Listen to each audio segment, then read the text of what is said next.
pornography will destroy your inner eye. It will destroy, because you will not get rid of those images. And so you have to really guard yourself. The eye, Murabit al-Hajj said, العين لا تتعلق بكبيرة. He told me this. العين لا تتعلق بكبيرة ولكنها أسرع جارحة لإفساد القلب. Wow.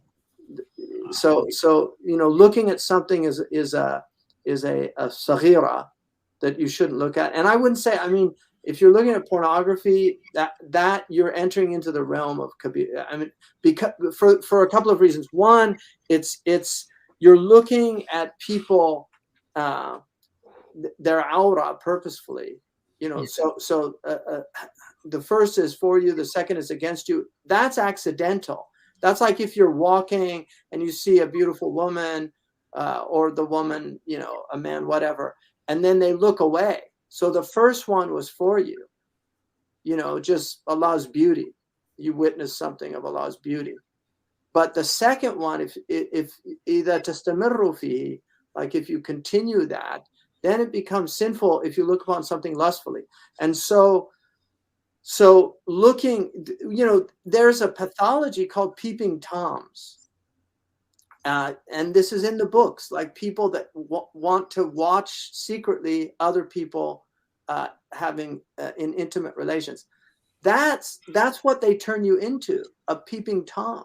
And so, and historically, people couldn't get away with this because they used to have these places in cities that were covered up, that the windows were covered up, and people would go in with their overcoats and a hat so nobody could see them because they were so ashamed. Whereas what the internet has done is it's opened up all of this facade. And now we've become a shameless society where pornography is openly done. And so it's really tragic because these young kids that are growing up on this, it will have such harmful effects on their marital relationships if they ever get married, their view of women, because all pornography, it degrades both men and women, but it's particularly degrading to the woman. It's degrading for both a male and a female, but it's particularly degrading for the woman. And, according to Chris Hedges' book that I read, and that second chapter, I regret reading it because it was just so intense in its graphic discussion. But he was trying to make a point about what's happened to the culture.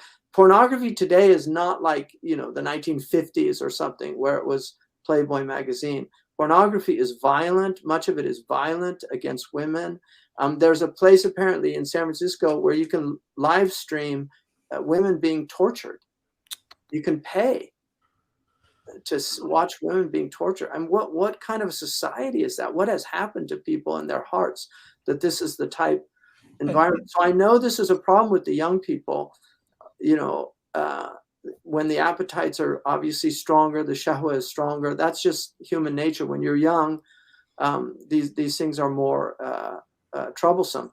But we have to resist these things, and people are going to be in these horrible cycles of perpetrating something, feeling guilty, having a lot of self-loathing, which is not healthy. So they just start hating themselves and feeling sick to their stomach. So those things, if you're freed of those things, you're going to just feel much better about yourself.